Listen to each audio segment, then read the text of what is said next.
The first time I found the dog, I thought he was lost. He was lying on my front porch like he belonged there. Large paws crossed, head resting against my door, breathing slow and calm. My flower bed was ruined, fresh dirt everywhere, a hole where I'd planted lavender 2 weeks earlier.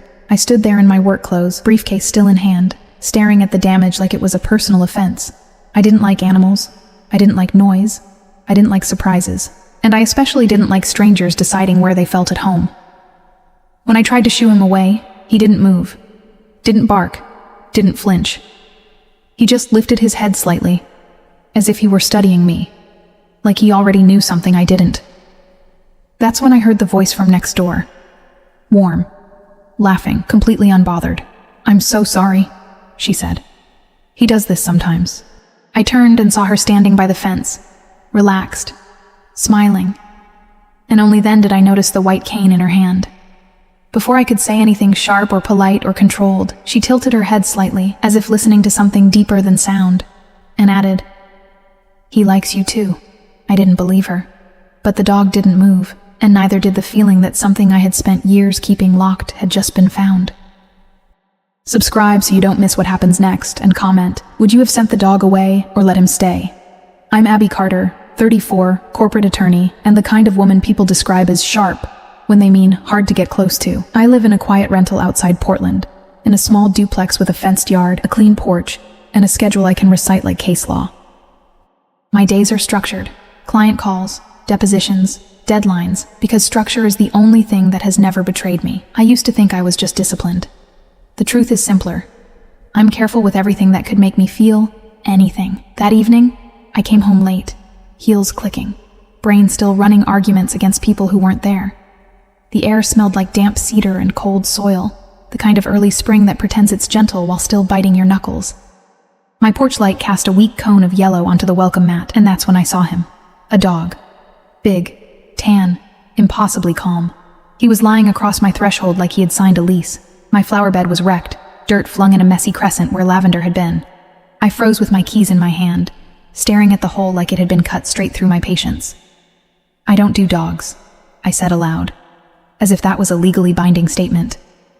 I lifted my hand, the universal gesture for go away. He didn't move. No bark, no growl, not even a twitch of guilt, just a slow blink, like I was the one interrupting him. I took a step closer, and only then did I notice the harness.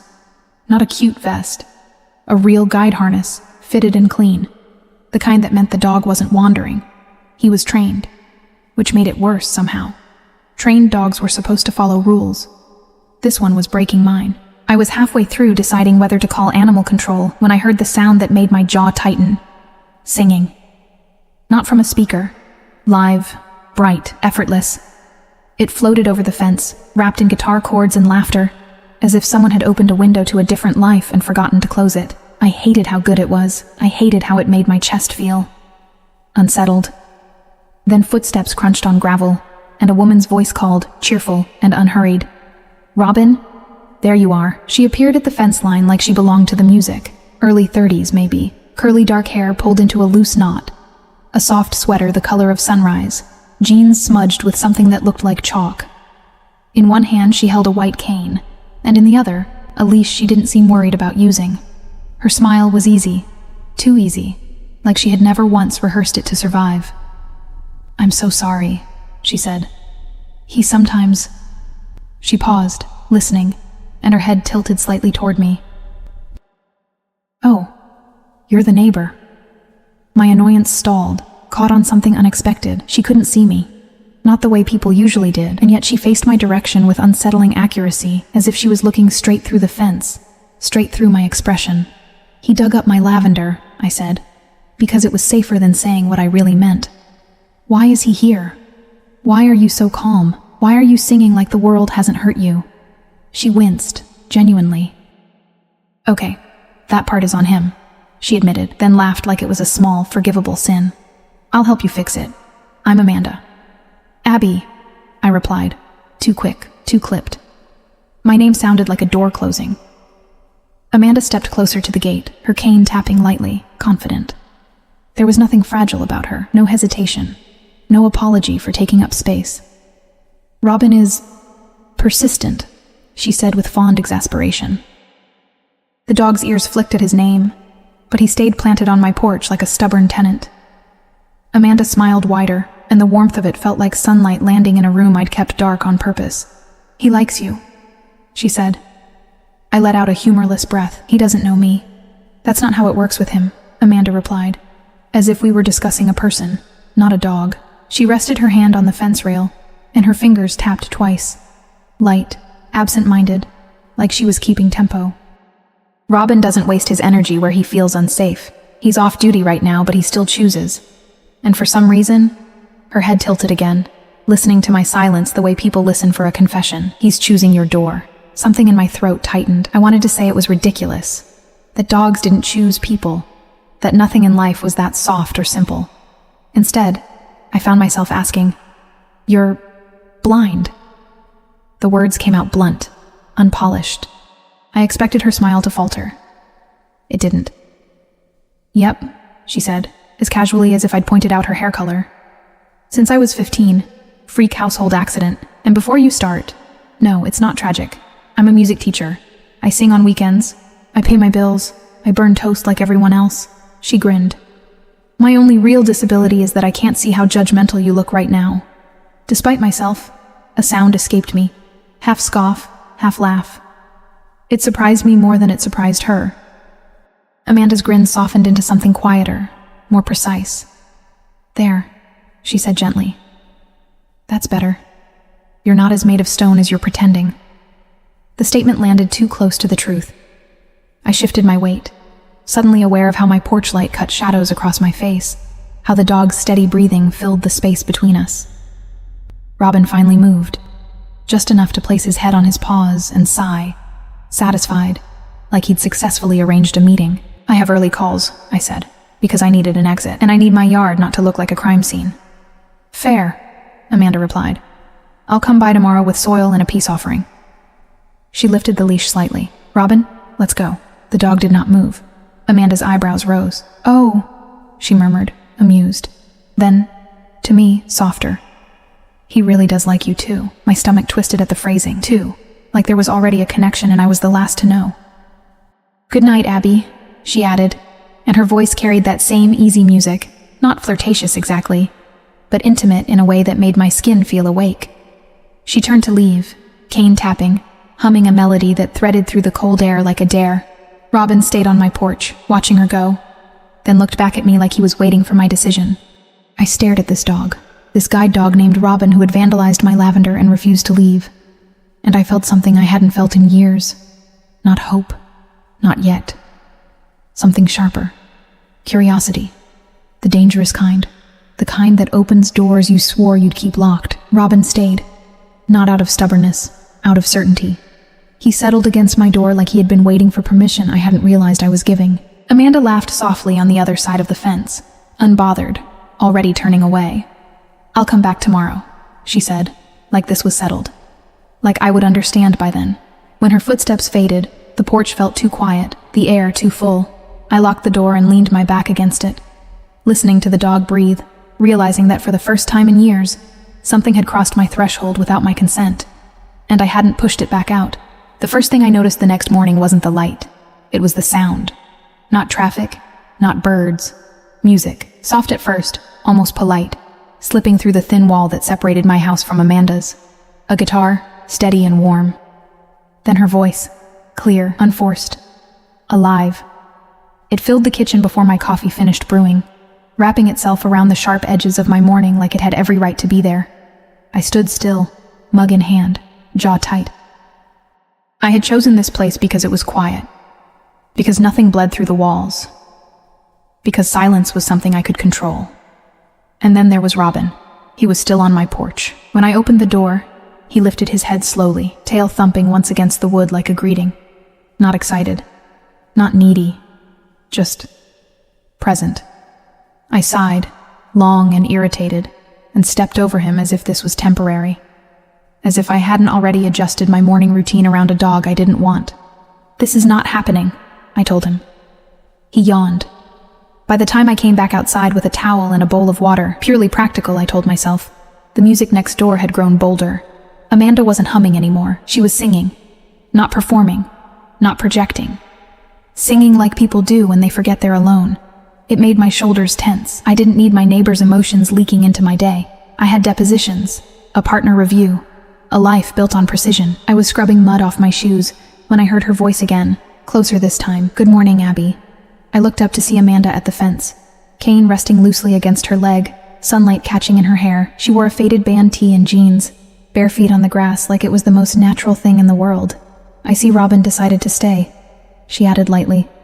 "You should leash him," I said. "He dug up my yard." "I know," she replied. No defensiveness, no guilt. I brought soil and coffee. Peace offering. She lifted the paper bag in her hand, smiling like she already knew I wouldn't refuse. That bothered me more than the dirt. "I didn't agree to this," I said. She nodded, as if that was fair. "No, but you didn't say no either." She stepped into my yard without asking. Confident, precise, moving like she trusted the space to meet her halfway. I watched her closely, waiting for hesitation that never came. She knelt by the ruined flower bed, hands brushing the soil gently, almost reverently. "Lavender," she said. "Good choice. It smells like calm." I swallowed. "It used to." She laughed softly. "It will again." We worked in silence for a moment. I handed her tools. She followed my movements without seeing them, responding to the smallest shifts in air and sound. It was unnerving. I'd spent years believing that awareness came from watching closely. Amanda made me feel like she was paying attention to something deeper, something I couldn't hide behind posture or words. "So," she said casually, packing dirt with her palms. "You don't like noise." It wasn't a question. "I don't like chaos," I corrected. "Same thing," she replied, smiling. "Not even close." I stood up, brushing my hands on my slacks. Noise is optional. Chaos is people crossing boundaries. She tilted her head, listening. "Is that what this feels like?" I didn't answer. Robin wandered over, pressing his shoulder against my leg like he belonged there. I stiffened instinctively, then, slowly, relaxed. Amanda noticed. Of course she did. "He knows when people are lying to themselves," she said. "That's ridiculous." "You're petting him," she pointed out. I looked down. My hand was resting on his back, fingers curled into warm fur. I pulled away too quickly. Amanda didn't comment. She just smiled like she'd won something she hadn't asked for. We drank coffee on opposite sides of the fence. She told me about her students, kids, retirees, people who wanted to remember joy through sound.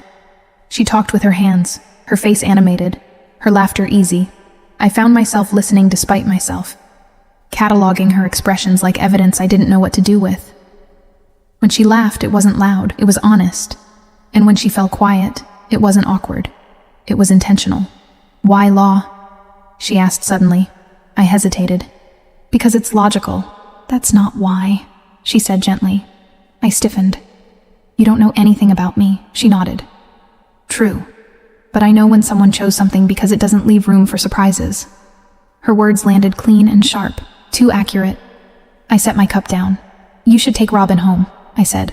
"I have work." She stood, brushing dirt from her jeans. "I'll pick him up later," she said. "If that's okay." I opened my mouth to object, and didn't. Amanda smiled like she'd felt the shift before I had. "Thank you, Abby." She paused at the gate. "And for the record, I don't sing to annoy you. I sing because silence can be cruel if you let it get too loud." She left, her voice fading into the house next door. The music didn't start again. The quiet returned, but it wasn't the same. Robin lay down at my feet, content. I stared at the freshly mended flower bed, the coffee cup still warm in my hand, and felt something unfamiliar press against my ribs. Not anger, not peace. Anticipation.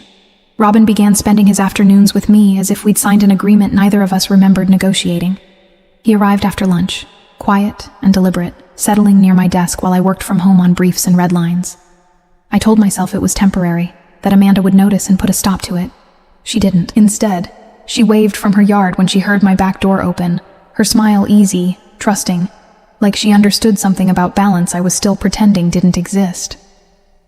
The music came back too, not constantly, not loud. It threaded itself through the walls in intervals, warm guitar runs, a voice that knew how to pause. I learned the difference between Amanda practicing and Amanda teaching.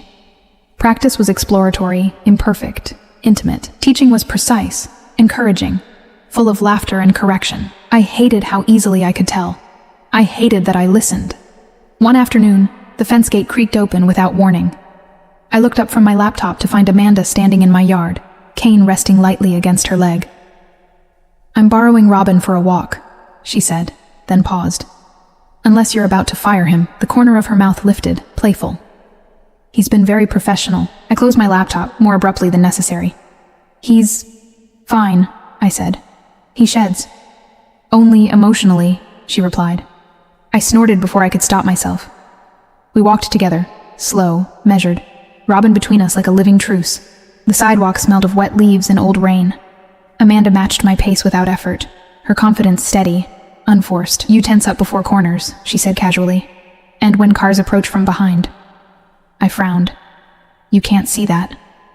"No," she agreed, "but I can hear the way your breathing changes." She turned her face slightly toward me. "You hold your breath like you're bracing for impact." The observation landed too close to home. I said nothing. At the park, she sat on a bench and patted the space beside her. I hesitated, then sat, keeping a careful distance. Robin sprawled at our feet, satisfied. "You don't have to perform," Amanda said, softer now. "I'm not." "You are," she replied gently. "Just not for me." Her hand rested on the bench, palm up, open. She didn't reach for me. She waited. The restraint did something to my chest that I didn't want to name. I found myself talking. About work. About the case that had followed me home like a ghost. About how certainty had become a habit I couldn't break. She listened without interruption, nodding, absorbing tone and rhythm the way musicians do. When I finished, the quiet felt earned. "You think control keeps you safe," she said. "It does," I replied too quickly. She smiled, not unkind. "It keeps you upright," she corrected. "Safety is different." The wind shifted. I caught the scent of her shampoo, something citrus, something alive. She turned toward me, closer than before, close enough that I could feel the warmth of her presence without touching. "Can I?" she asked, gesturing vaguely. "I want to hear you better." I swallowed and nodded. She angled her body toward mine, attentive, precise.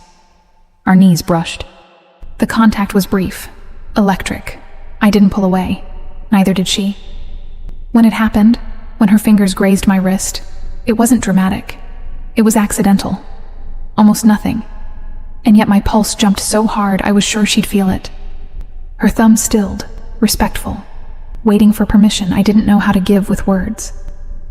I turned my hand, barely, enough to let her fingers settle. Her touch was warm, grounded. She smiled, not triumphant, curious. "There you are," she said quietly. I stood too quickly, breath uneven. "I should go," I said. Amanda didn't protest. She rose, steadying herself with the cane, dignity intact. "Okay," she replied. "I'll see you later." The lack of pressure made it worse. Back at my door, Robin paused, looking between us like he was counting. Amanda laughed softly. "He'll be home by dinner," she said. Then, almost as an afterthought, "Abby, thank you for letting me sit close." That night, I lay awake replaying the afternoon in fragments. The bench, the brush of skin, the way she'd asked instead of taken. I realized the danger wasn't that Amanda crossed my boundaries. It was that she noticed them and waited to see if I'd open the gate myself. I started noticing time differently. Not in hours or deadlines, but in when Amanda might appear and where Robin would land when he did.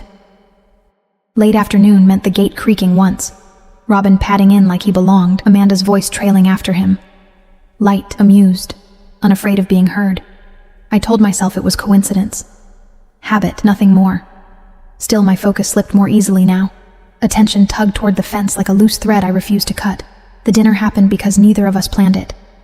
I was reheating something forgettable when Amanda's power went out. No drama. Just a laugh through the fence, a quick question, a shrug that felt audible. I heard myself say, "You can eat here," before I'd decided it was acceptable. She arrived with a loaf of bread and an apology she didn't overwork.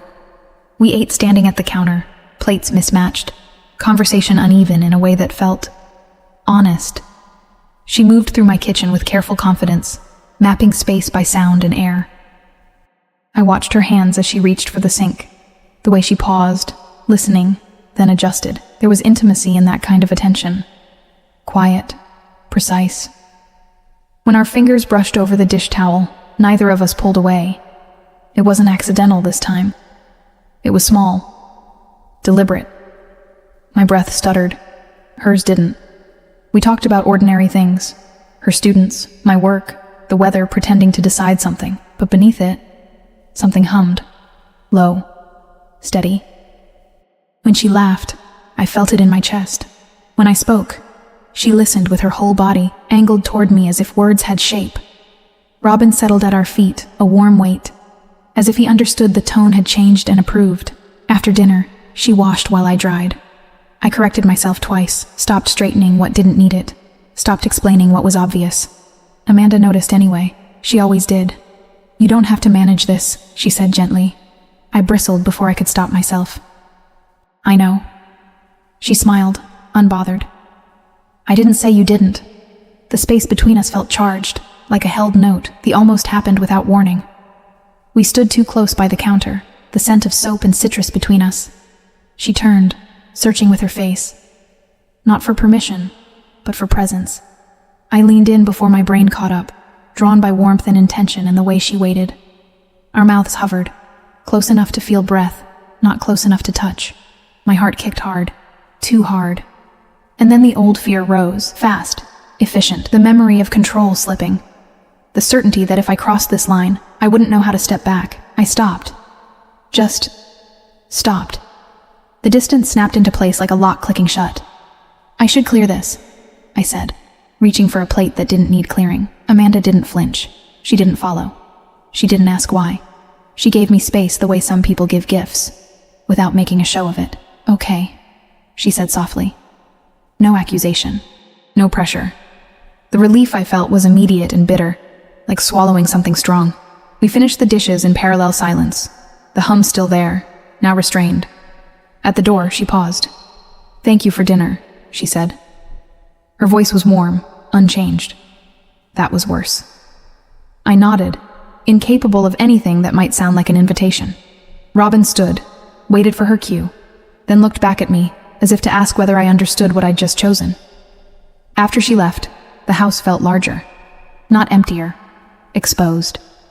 I rinsed the counter again, aligned the chairs, erased the evidence of an evening that hadn't followed the rules. The quiet returned, obedient, familiar, safe. I told myself I'd done the right thing, that this was how I stayed intact. But as I turned off the lights, one truth pressed through the order I'd restored. I had chosen control tonight, not because I didn't want her, but because I wanted her too much. I didn't mean to see Amanda on stage. It happened the way most important things do, by accident. A colleague canceled dinner, the evening stretched open, and I followed the sound drifting down a side street like it had a claim on me. A small venue, warm lights, low ceiling, the kind of place that holds attention instead of demanding it. I stood in the back, anonymous, telling myself I'd leave before the set began. She didn't announce herself. She just stepped into the light, guitar settling against her like a familiar truth. The room quieted, not because she asked, but because it wanted to. When she sang, it wasn't performance first, it was presence. Her voice filled the space without pushing, confident and generous, moving through the room as if it knew exactly where everyone was, including me. My chest tightened. I stayed. The song she chose wasn't loud. It was deliberate. Each note placed with care, each pause held long enough to matter. I felt seen in a way that didn't rely on eyes. When the applause came, it was grateful, not hungry. She smiled, soft, real, and for a second, I forgot how to keep my distance. Backstage was a narrow hallway, and a door that closed gently behind us. The air smelled like wood and metal, and something citrus I recognized too well. "You came," she said, not surprised. "I didn't plan to," I replied. She nodded, accepting the truth without asking for more. That was her way, leaving space without leaving me. She set the guitar down and turned toward me, attentive. "I sang for you," she said, not as a claim, but as an offering. My pulse spiked. "I know," I answered, because lying would have been louder than honesty. We stood close, the kind of close that requires choice. I could step back. I didn't. Her hand found my forearm, slow, careful, a question, not a request. I answered by staying. When she leaned in, it wasn't sudden. It was patient, measured. Our mouths met in a way that felt like recognition rather than collision. The kiss was unhurried, grounded. No urgency, no proving. Just warmth and intent, the steady certainty of something finally aligning. I pulled back first, not because I wanted to, but because my breath had gone shallow, and my thoughts were racing ahead of me, building exits. I started, then stopped. Panic rose, sharp and efficient, cataloging risk. This was real. This was already more than I'd planned. Amanda didn't chase the moment. She stayed exactly where she was, close enough to feel, far enough to let me choose. "I'm not asking you to be brave," she said quietly. "Just honest." The room seemed to tilt. I pressed my palm against her shoulder, grounding myself in the fact of her.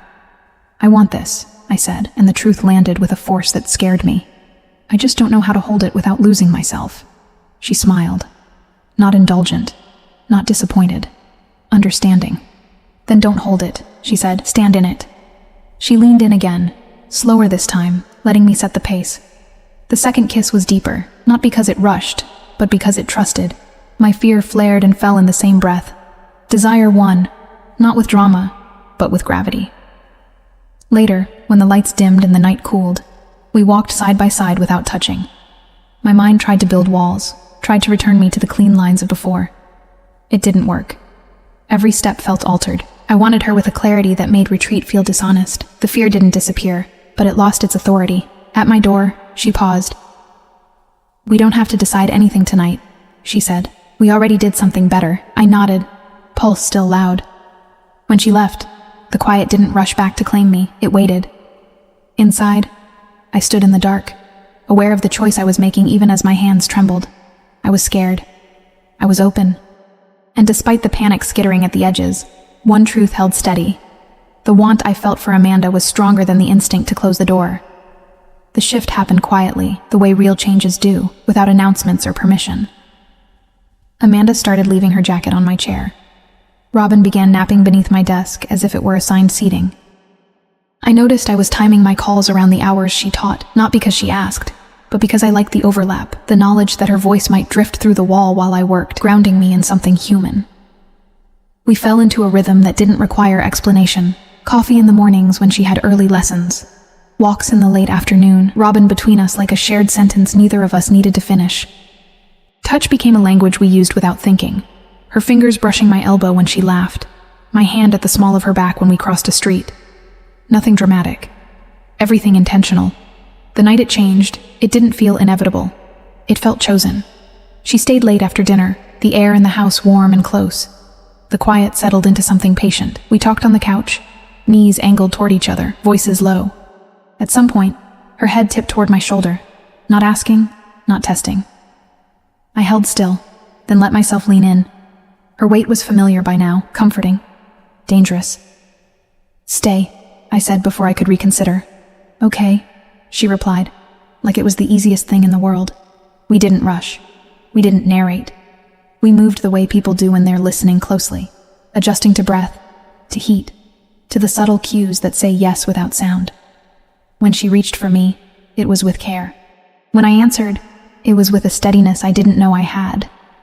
The night unfolded in fragments I didn't try to organize, the hush of fabric, the warmth of skin, the way her breath hitched when I kissed her neck, the way my name sounded in her mouth like something earned. Later, much later, we lay tangled in the dark, the world narrowed to the quiet proof of each other. I should have felt relief. Instead, a new fear edged in, soft but insistent. This was more than closeness. This was involvement. I was no longer observing from a safe distance. I was inside it. Amanda traced slow patterns on my arm, absent-minded, content. "You're thinking," she said. "Always," I replied. She smiled. "You don't have to solve this." That was the problem. I wanted to. Morning arrived without ceremony. Light crept through the blinds, pale and honest. Amanda woke first, stretching with an ease that made my chest ache. She leaned over, kissed my temple, and went to make coffee like this was already normal. I stayed in bed longer than necessary, cataloging sensations and questions in equal measure. The days that followed were fuller, not louder, fuller. We cooked together.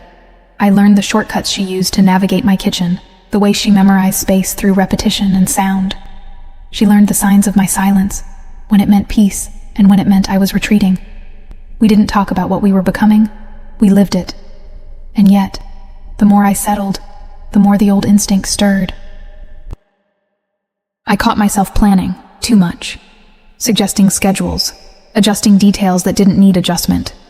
Amanda noticed, of course. She always did. She didn't call me out. She simply slowed me down with a touch, a laugh, a reminder that not everything needed my grip. One evening, as we sat on the floor with takeout boxes and Robin's head heavy on my thigh, she said, "You're allowed to enjoy this without preparing for the end." The words landed gently and hard. I looked at her, really looked, and saw how open she was, how present, how unafraid of the moment, even while knowing it could change. That was when I understood the real risk. Not heartbreak. Attachment. The kind that rewires you quietly, makes room where walls used to be. I felt the fear rise, steady and familiar, but this time, it didn't command me. It asked. I didn't have the answer yet, but as Amanda leaned into me, warm and sure, and Robin sighed like everything was exactly where it should be, I knew one thing with uncomfortable clarity. Whatever came next, I was already deeper than I'd ever planned to go. I arrived late, not dramatically late, just enough to catch a moment that wasn't meant for me. Amanda was near the edge of the room, her body angled toward another woman, close enough that their voices overlapped. They were laughing. Not politely. Not at a distance. The kind of laughter that leans in. The kind that settles. I stopped where I was, unseen, the sound of it landing in my chest with a precision I hated. The woman was tall, confident, her hand resting lightly on Amanda's forearm. Not possessive, not fleeting. Familiar. Amanda's face was open, relaxed, lit from within. She tilted her head the way she did when she was listening with her whole body. The scene lasted seconds. That was all it took. My stomach tightened, sharp and immediate, a memory slamming into place before I could reason with it. I'd seen this before. The room didn't spin. I didn't feel dizzy. I felt clear. The dangerous kind of clarity that comes from old wounds, recognizing a pattern. My mind filled in the rest without asking permission. The closeness, the secrecy. The moment before everything collapses, I told myself I was being perceptive, not paranoid. Experienced, not afraid. Amanda noticed me then. Her smile shifted, brightened, aimed straight at me. She excused herself immediately, turning toward me with the easy joy I'd learned to expect. "You made it," she said, reaching out. I stepped back without thinking, just half a step. Enough. Her hand paused midair. "You okay?" she asked. No defensiveness, no guilt, just concern. It made everything worse. "Fine," I said, the word clipped, controlled. Too controlled. I heard it even as it left my mouth. The woman from before glanced between us, sensing something she couldn't see clearly. Amanda's body angled toward me instinctively, protective, intimate. The sight tightened the knot in my chest instead of loosening it. "This is..." Amanda started, gesturing lightly toward the woman behind her. "I don't need an introduction," I cut in. The silence that followed was immediate and heavy. Amanda didn't recoil. She didn't raise her voice. She simply stilled, the way she did when she was recalibrating. "Okay," she said carefully. "Did something happen?" I shook my head, already closing doors. I should go. It was easier to leave than to stay and feel the crack widen, easier than asking questions I wasn't sure I could survive the answers to. Amanda stepped closer, lowering her voice. "Abby," she said, and there it was. My name. Warm, grounding, reaching. I didn't let it land. "I had a long day," I said, my tone distant now, professional. The armor slid into place with practiced ease. "We'll talk later." The lie tasted bitter, even as I told it. Amanda searched my face, listening past the words for something truer. Whatever she heard didn't reassure her. "If I did something," she said quietly, "I want to know." I looked at her then. Really looked. The openness, the patience, the way she waited instead of demanding. It scared me more than anger ever could. "You didn't," I replied, and walked away before my voice could betray me. Outside, the night air felt too sharp, too clean. I breathed it in like punishment. My hands trembled as I unlocked the car, the image replaying itself on a loop I couldn't interrupt. The way they'd leaned in, the way Amanda had laughed, the way I'd felt replaced before I'd even been left. By the time I got home, the certainty had hardened into something solid and ugly. I told myself I was protecting myself. That distance was wisdom, that pulling back now would save me later. Robin lifted his head when I came in, tail thumping once before he sensed the shift and stilled. He watched me with quiet concern as I moved through the house. Lights on, lights off, order restored. Sleep didn't come easily. Every time I closed my eyes, I saw them again. Close, easy, unaware of the damage being done simply by existing near each other. I knew, logically, that I hadn't asked a single question. I knew that Amanda had never given me a reason to doubt her. None of that mattered. The past had spoken, and I'd listened. The next morning I ignored the sound of her moving next door, ignored the pause in the music, ignored the absence of Robin's familiar weight at my feet. The silence I'd chosen pressed in, dense and unforgiving.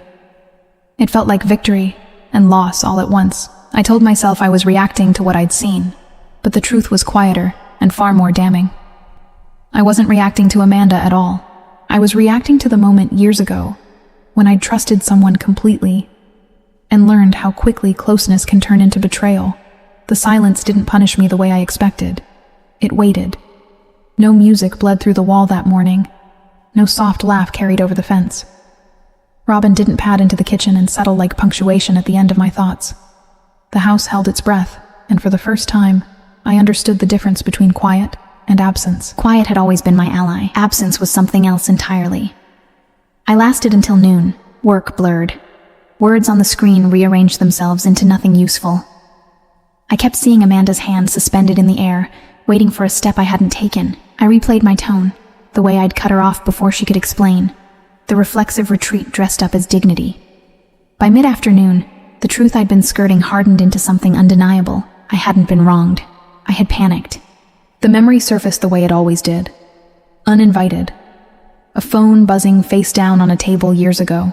A laugh behind a closed door that wasn't meant for me. The moment certainty evaporated and left humiliation in its place. I'd sworn then I would never be the last to know again, never be the one standing outside the room. Loving Amanda had brought me too close to that edge, and when I thought I saw the drop, I jumped back. Only this time, the ground wasn't where I'd left it. I went next door without planning the speech. No rehearsed lines, no contingencies. I knocked, then knocked again. My heart loud enough to be embarrassing. When the door opened, Amanda stood there barefoot, hair loose, concern flickering across her face before she could hide it. She didn't smile. She didn't step back to invite me in. She waited. "I'm sorry," I said immediately, not as a shield, as a fact. I didn't ask. I didn't listen. I saw something and let it decide for me. My voice shook. I let it. "The woman you were talking to, who was she?" Amanda exhaled, slow and controlled. "A former student," she said. "She's producing a small showcase. She was excited. She touches when she talks." A beat. I was excited too. I wanted to tell you after. The knot in my chest loosened and tightened at the same time. Relief arrived hand in hand with shame. "I acted like you owed me something I never asked for," I said. "And I treated you like I didn't trust you." She didn't interrupt. She listened the way she always did. Whole, attentive. That made it harder. "I've been cheated on," I continued, the words finally stepping into the light. "It wired me wrong. When I feel that closeness near someone else, my body reacts before my brain can catch up." There it was. Not an excuse. An explanation. Amanda was quiet for a long moment. Then she said gently, "I can handle fear, Abby. What I can't handle is being shut out." Her words didn't cut. They clarified. "If you need reassurance, ask me. If you're scared, tell me. Don't punish us for something that hasn't happened." I nodded, tears hot and unwelcome. "I don't want to live like that anymore," I said. "I don't want to keep choosing control when what I actually want is you." I stopped myself before promising anything I couldn't keep. "I'm choosing differently now." She reached for my wrist, not pulling, not testing, just anchoring. "Then stay," she said. "Stay present. That's all I need." I stepped into the space she made, the house familiar and newly fragile. When she kissed me, it wasn't urgent. It was precise, lips soft, hands steady, the kind of contact that says I'm here. I answered with the same care, letting the moment be exactly what it was. Reconciliation without spectacle. Choice without apology theater. Later, curled together on the couch, I listened to her breathe and felt the last of the panic ebb. Robin pressed his head against my knee, satisfied. The quiet returned, not as a weapon, not as a shield, but as a shared room we could enter together. For the first time, I understood what trust actually required. Not certainty, presence. And I was finally willing to offer it. The days after my choice didn't feel dramatic. They felt honest. Like a room finally lit without the need to rearrange the furniture. Amanda didn't treat me carefully, and I didn't ask her to. We moved forward with an awareness that didn't weigh us down, only sharpened our attention. The house filled again, with sound, with breath, with presence. And this time, I didn't feel the urge to organize it away. One night, rain pressed against the windows in a steady rhythm, the kind that invites stillness. We lay in bed, legs tangled, the lamp low, the room warm. Amanda traced slow, absent lines along my arm, not searching, just knowing. Robin slept nearby, his breathing even, grounding the space. It felt safe enough to tell the truth. Not the version I usually offered, the one beneath it. I was humiliated, I said quietly. Not just betrayed, humiliated. The word sat heavy between us. I told her about the discovery years ago. The way love doesn't always end with shouting, but with the sound of laughter behind a door you weren't meant to hear. I told her how my instinct to control had been born there, in that exact moment. How certainty had become armor. Amanda didn't interrupt. She didn't soften her touch to spare me. She stayed exactly where she was. When I finished, she exhaled slowly. That would break anyone's sense of safety, she said, not sympathy, recognition. But it doesn't get to decide who you are now. Her thumb pressed lightly into my wrist, steady. I felt seen, not exposed but understood. The difference mattered. Then she told me her truth, not like a confession, but like a memory she'd made peace with long ago. About being 15, about a quiet afternoon that became permanent, about waking up in a world that sounded louder and sharper than before. I didn't grieve the way people expect, she said. I adjusted. I learned to listen harder. She smiled faintly. Some people thought that meant I was avoiding pain. I wasn't. I just refused to live inside it. Her resilience didn't intimidate me. It grounded me. I realized then that Amanda didn't need protection. She needed partnership, someone who would meet her where she stood, not manage the space around her. That understanding shifted something fundamental inside me. We kissed slowly, deliberately, the way people do when words have done their work. The night unfolded without urgency, without hesitation.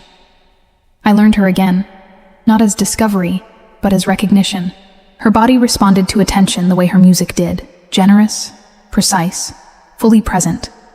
When she pulled me closer, it wasn't possession, it was invitation. I stayed. Later, wrapped in quiet, she rested her head against my chest, listening. You're different tonight, she said.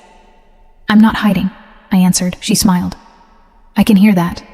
Morning arrived gently, light crept in. Coffee brewed.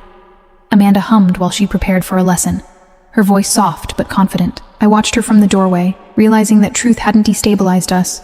It had simplified everything. Fear didn't vanish. It lost authority.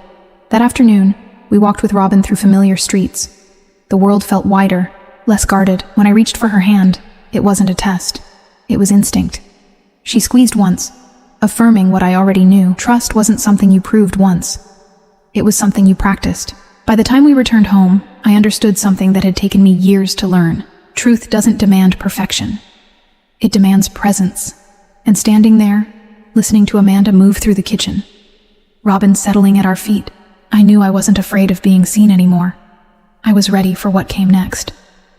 Home didn't announce itself. It arrived the way everything important had between us, quietly, without ceremony, without asking for permission. It showed up in the morning light slanting across the kitchen floor, in the familiar weight of Robin at our feet, in the way Amanda's humming threaded itself through my thoughts. While I read briefs I no longer felt the need to hide behind. Nothing was perfect. Everything was real. We didn't talk about what we were anymore. The question had dissolved on its own, replaced by evidence. I learned the sounds that meant Amanda was tired versus inspired. She learned the subtle signs of my retreat, the way my jaw set, the way I over-explained, and met them with patience instead of pressure. When I needed quiet, she respected it. When she needed sound, I made room. Not as compromise, as care. There were small rituals now. Coffee before her first lesson. The mug always warmed longer than necessary. Evening walks with Robin, our steps naturally sinking without effort. On weekends, we drove with no destination, Amanda's hand resting on my thigh, the radio low, the world unfolding without urgency. I described what passed by out of habit: trees, water, faces, and she listened, then added what I'd missed. "That one smells like rain," she'd say. Or, "There are more people there than you think." She was usually right. I watched her teach again, from the back of the room this time, the way she held space without dominating it. The way her students leaned toward her voice, trusting it completely. Pride swelled in me, not possessive, not anxious. Clean. When the lesson ended and she found me in the room, her smile sharpened into something private. She reached for my hand, and I didn't flinch. I squeezed back, steady. The past didn't disappear. It stopped interrupting. There were moments when fear flickered, old reflexes testing the edges. But they no longer ran the room. When I felt it rise, I said so. When Amanda needed reassurance, she asked. The difference was simple and radical. We spoke before the distance could form. Love, I learned, wasn't the absence of fear. It was the refusal to let fear decide alone. One night, lying on the couch with Robin wedged between us, Amanda turned her face toward mine and said, "You know, I never thought I'd live with someone who needs silence the way you do." I waited, unsure where this was going. She smiled. "Turns out it's kind of beautiful." I laughed softly, relief loosening something in my chest I hadn't realized was still tight. "And I never thought I'd fall in love with someone who sings to think," I said. She tilted her head, pleased. "We're learning." The word love didn't land like a declaration. It settled like a fact. We didn't repeat it to test its strength. We lived inside it, in the way she reached for me in her sleep, in the way I adjusted my calendar without resentment, in the way Robin slept, stretched across the threshold between our spaces, a quiet sentinel who had always known where he belonged. There was an evening near the end of summer when Amanda sang at home instead of on a stage. No audience, no lights, just the room and the sound and me. I sat on the floor, back against the couch, eyes closed, letting the music move through me without trying to analyze it. When she finished, the silence that followed wasn't heavy. It was complete. She sat beside me, shoulder to shoulder. "This is enough," she said. Not a question, a statement. I nodded, feeling it settle into place. I used to think home was something you built by controlling variables, locking doors, keeping things predictable, staying ahead of loss. I know better now. Home is presence. It's staying when your instincts say to leave. It's choosing conversation over conclusions. It's trusting someone else to carry part of the weight. That night, as we turned off the lights and Robin curled at the foot of the bed, I understood the shape of the life we were building. Not flawless, not guaranteed, but shared. And for the first time, that felt like the safest place I'd ever been willing to stand.